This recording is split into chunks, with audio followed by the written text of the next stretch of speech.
Hey everybody, just gonna do a Landcruiser 200 series update. I've got the Baja design fog lights in, the ARB intensity lights wired up, the winch rope installed, although I need to pull that all the way out to the end and put weight on it to get the thimble to pull all the way into the drum. So I haven't put the factory 55 hook on yet because I want to just use the factory worn hook so I don't scratch up the factory 55 hook yet. So I'm just going to use this hook first to get it all set up. Then I'll put the fancy, pretty factory 55 hook on after. It'll get all scratched up eventually, but I want it nice for the completion of this so I can take it to some shows probably.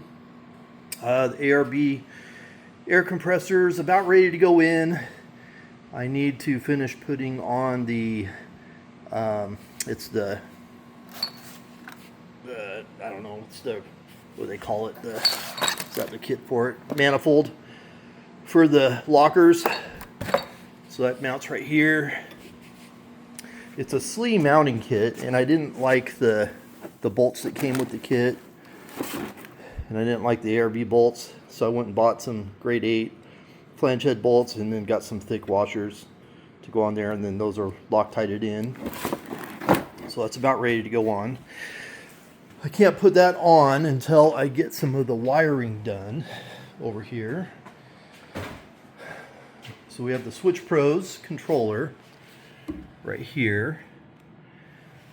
And these wires go, I think I'm going to run them over to the other side over there where the SLE accessory mount is.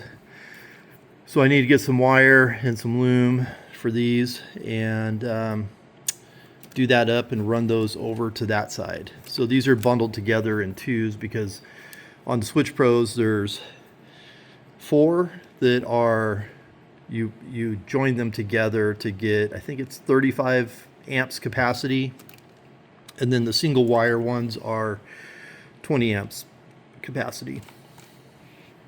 So I have the power wire here going over to the battery here. It's got its own fuse, and then the ARB intensity lights, I have those wired up so that I can use the high beams to turn them on and off. Had to add an extra relay to be able to do that, and then tie it in with a add a circuit into the fuse panel. So I got to add a circuit. Luckily there was a fuse in the fuse panel that is only powered up on the high beam power. So that saved a lot of trouble with having to find a spot somewhere else to wire in to do that. And then I also needed ignition power. So this is ignition power for the Switch Pros controller, and then this white wire needs to be run inside under the dash to the fuse panel under the dash with an add a circuit, and then that's going to go to the tail light circuit, so that'll be the backlight on the Switch Pros controller. Let's see, I guess I could show you guys the lights. So I've got the brake controller all installed, and the controller switch is over here, right there. Got the shadow, but it's a nice bezel that I was able to get from SLE, and it makes it look just like factory. And then all the ones I've seen installed, they have it on the left side over here in one of these knockouts, but I want to do these 2 lockouts for the lockers, so I think I'll do front and rear locker switches here in those knockouts. And then also, since I'm right-handed, seems like a little easier to control the brake controller on the right hand side there for me.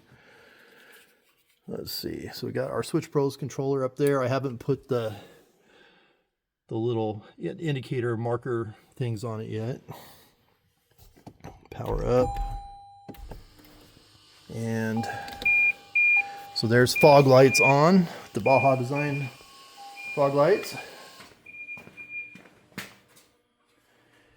And then when you switch to high beam, Well, let's turn on the, so this controller switch for the, that's for the driving lights. And then on high beam, the driving lights are on.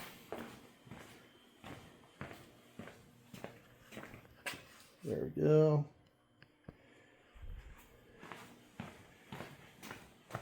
Got a phone call coming in. And then driving lights off. There we go. Fog lights back on, and then fog lights off, and then headlights off. And then switch pros off, and then that folds up in there like that. Let's see. Get everything off. Okay, everything off. All right, so let's see here. What else we have going on? This is the skid plate for the front. This is a Bud built skid plate. It's stainless steel, powder coated black. And it doesn't clear the front sway bar right now because I moved the sway bar forward and down. So I'm going to have to trim these ears. See if I can do this without dropping something right here, these ears. And I'd like to just kind of make a half moon in it to clear. And I've got an idea on how I'm going to do that. So we'll see if it works. I'm not sure how well cutting this with the hole saw will, the stainless steel will work, but we'll give it a try. And then I've been working on the back bumper.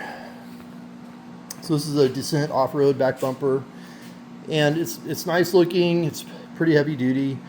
There's stuff about it I have not been happy about.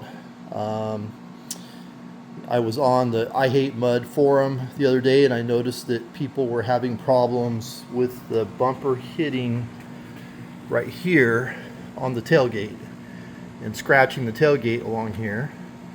And they said in the forum that it was because the bumper was too far back and there was a gap between the receiver hitch and the bumper. And of course, that's how I set mine up. I had it all the way back because I wanted it to the end of the slotted holes for the mounting so that it couldn't slide back in a hard pull if I ever pulled on the recovery points really hard.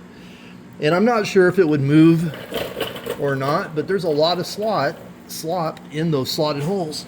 So let's go over here and take a look.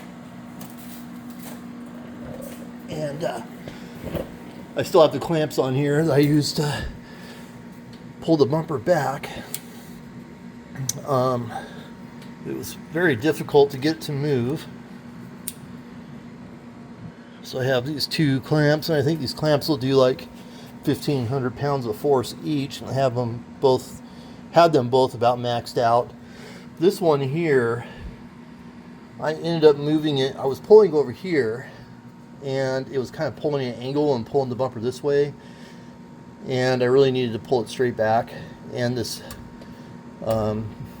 muffler, or it's not really a muffler, it's anyways, to stop the drone sound, and I needed to remove that, which would be a little difficult to get all this off and out of the way, just to put the clamp on here and pull. So I haven't done that, and I got this pulled pretty close to where it should be. There's like a 1/16 of an inch gap there, which I kind of want to leave a 1/16 of an inch gap so that it's not touching and possibly rubbing, squeaking, and rubbing the paint off. So we'll leave it like that. But you can see the size of the holes here that are slotted, and to me that's a lot of slop. And we'll grab this bolt here, see if I can unscrew it with my one hand and show you guys what I'm talking about. I'm going to drop the nut down my shirt. So there's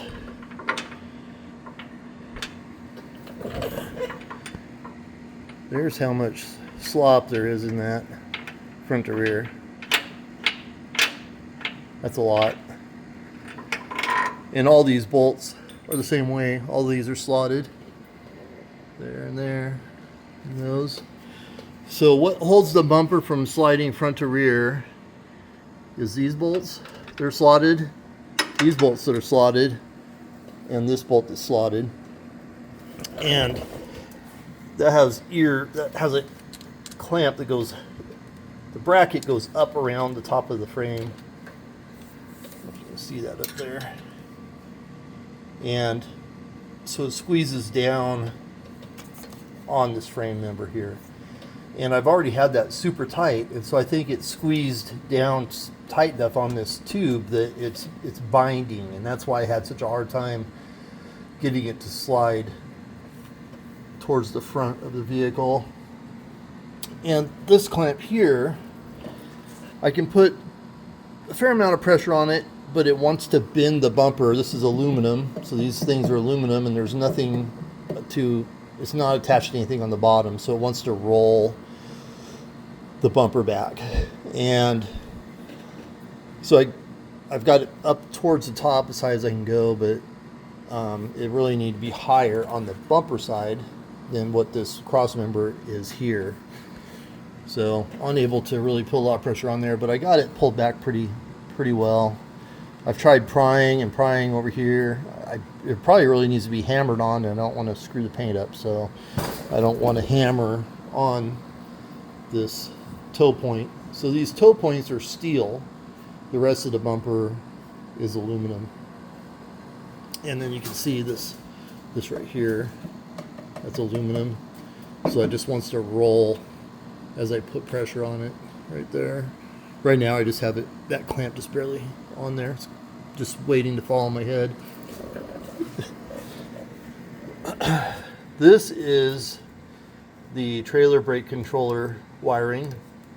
And so for the descent bumper, you have to splice into these and then use a trailer light converter to wire in the lights that are in the bumper. So this is one of the connectors for light in the bumper, and that gets cut off, and then you just wire directly into the trailer light converter that gets wired into these. And then I have to kind of route this. These originally, I think, connected here. It had a big plastic connector on a big plastic like insulator wire protector on the back of the plug there that has to come off to clear the cross member here to fit this bumper. The other thing was in the directions for this bumper, these holes here and here that are rusty. I'll be taking care of that, but they in the directions say to tap those holes, so I tapped those holes, and then they must have made a change in the bumper design, and they got rid of the mounting ears that were on this part of the bumper, so they don't attach there anymore. So that was a big waste of time. It wasn't a huge waste of time, but it was a waste of time. The other thing that I don't really like about this bumper is the parking sensor grommets they send with it are the wrong size. So this groove right here that's supposed to snap into the bumper is 3/16 wide, and the bumper is 3/8 inch thick, so that will not snap into the bumper. And then when you try to push the parking sensors in, this is bunched up in the middle, and the sensors, you're supposed to soap them up to get them to slide in. And I fought with these sensors. I got two in. I got the one in both the ends here, which are very difficult to get to, reach up in there, and the sensors kept popping out. And then over time of monkeying with the sensors over and over, they're kind of fragile. I'm pretty sure I ruined two or three of them. So not happy with these grommets that they send that are the wrong size. So they really need to get that figured out. They might have figured it out since then, but that's been a big sore spot for me. So I think I'm going to just turn off the sensors on the vehicle and not even put sensors in. Probably just get some plugs to go in the holes. I'll put the wiring in, but not put the sensors in. Let's see what else. I don't like that Descent license plate like thing there. That's supposed to protect the tailgate from the camera, because apparently the camera can hit the tailgate if you put a bunch of weight on the tailgate. So that's supposed to protect the tailgate. But they really need to have some protection on the back side of this, so it's not right up against the paint on the tailgate. So I'll be taking that off and put some, some sticky things on there to keep it from rubbing. The other thing that I ran into was these screws right here that mount to their brackets. They're the wrong size that come with the kit, so I just went and got some longer stainless steel Allen head ones, put those in. And then the brackets, getting them to line up with these holes was difficult. They don't match. The ones I got anyways didn't match the holes, so I had to spend some time putting them in, taking them out, bending them, tweaking them to get the bracket to line up correctly with the holes. And it's not easy to get the bracket in and out through these holes here.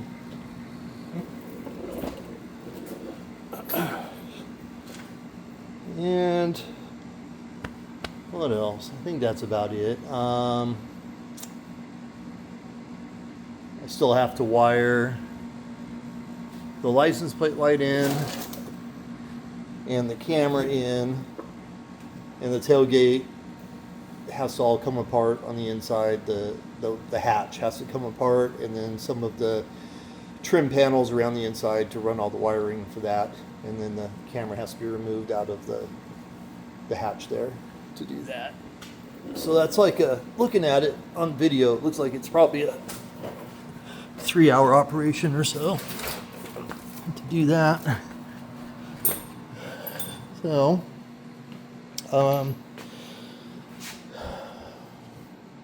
this is the front splash guard for the ARB bumper that has to go in still, but I was going to wait until I got all the wiring in the front behind the grill done.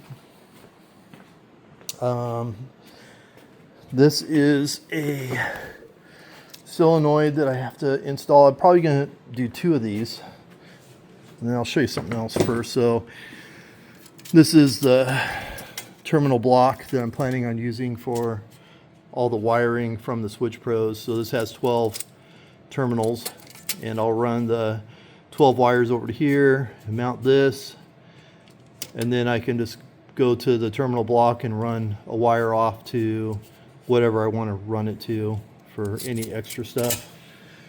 And I actually may not run 12 of them over here because the compressor is going to be over there. I'll probably just go directly from the Switch Pro to the compressor, and directly from Switch Pro to the light control for the driving lights.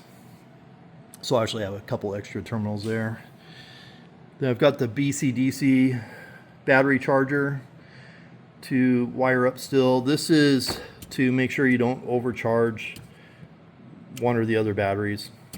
So the way I'm going to be doing this is an add-on battery tray here, and I'll be putting a Group 35 Odyssey Performance battery. They discontinued their Extreme line in the Group 35, so I'll just have it's pretty close to what the Extreme was, but it's not the same cold cranking amps.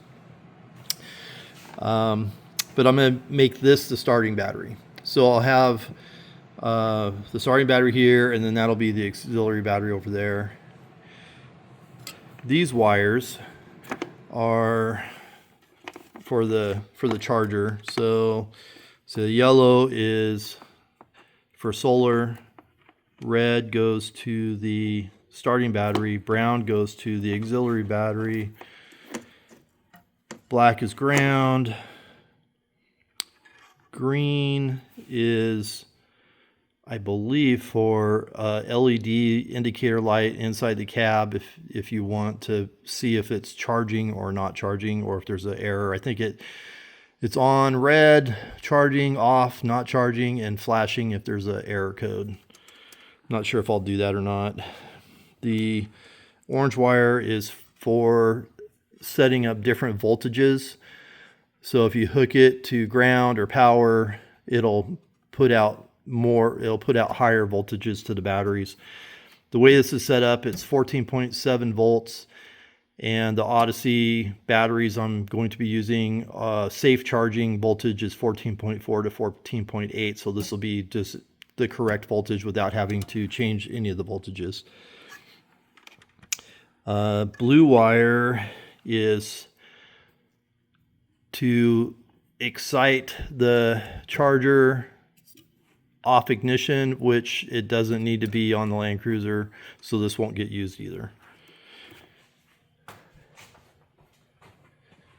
Okay, so let's see, we got, pull this cover out here. So what I'm planning on doing is using 2 of these 500 amp relays and mounting them right in this area, I think, back to back, make a custom bracket, and then the starting battery will go have probably a 2-aught gauge or maybe a 4-aught gauge over to the relays, and then from here over to the auxiliary battery. So the batteries will be disconnected from each other until I activate a switch to start charging, or connect them together, like say I'm winching, need extra power, etc. So I'll be hooking these together in parallel, if I get 2 of them, with like some bus bars to go from the terminal to terminal here.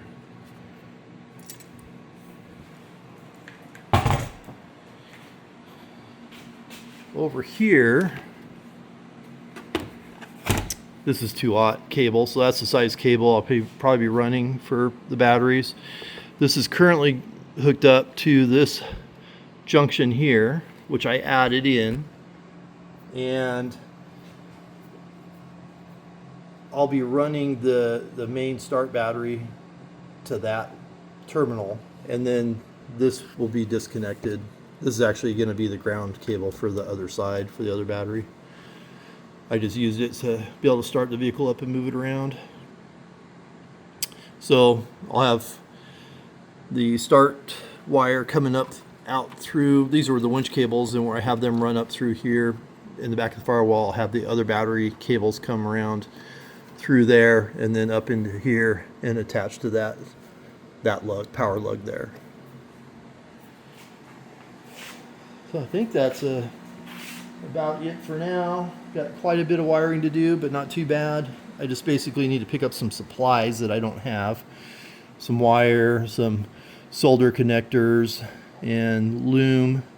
And then I can get this all cleaned up and routed, looking nice, and then put the air compressor in, get it all wired in. And this relay, I'm probably going to mount it right here. I think that looks like a pretty good spot for it. And I may need a relay for the air compressor also, so I may use the same style relay for the air compressor and then put another one. I think I had it figured out I could put one over right there also. I just need to be able to make sure that the air compressor mounting bracket clears that, and I think it will. So that's about it. I haven't ordered the Odyssey batteries yet. I was kind of waiting until the last minute to get those, just because lifespan and they're expensive, but I'll need them soon so I can start getting the correct length of battery cables and battery terminal positions. These are actually going to be more in the center of the Odyssey battery, so these ground cables over here, I'm gonna have to figure out something different probably, or this actually may need to just turn this way long ways to hook up correctly. And this will probably be a little different, and then I can figure out where the hold downs are going. And I'm also going to need to be mounting some MIDI fuses, 60 amp fuses for the power wires, for the charge wires, for the red and brown. So these are supposed to be 60 amp fused. So I'll need 2 of those, and I'll probably mount those over here somewhere, and then run the one wire over to that battery. I would also like to put some extra driving lights here, pillar mount lights, or we'll see. Some Baja Designs, they've got those new ones that came out that are you can automatically adjust them with electronically adjust them. They have a actuator on them to tilt them up and down, which is kind of neat. So we'll probably do that eventually.